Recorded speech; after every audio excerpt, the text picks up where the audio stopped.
para sa aming mga babae, para sa susunod na henerasyon ng kababaihan.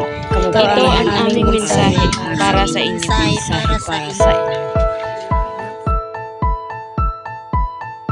Anak, lumakad ka may tapang. Tinuro sa atin ng ating mga ninuno ang kabutihan na hindi kahinaan.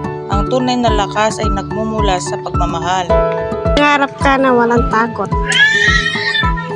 Mahalaga ang iyong tinig.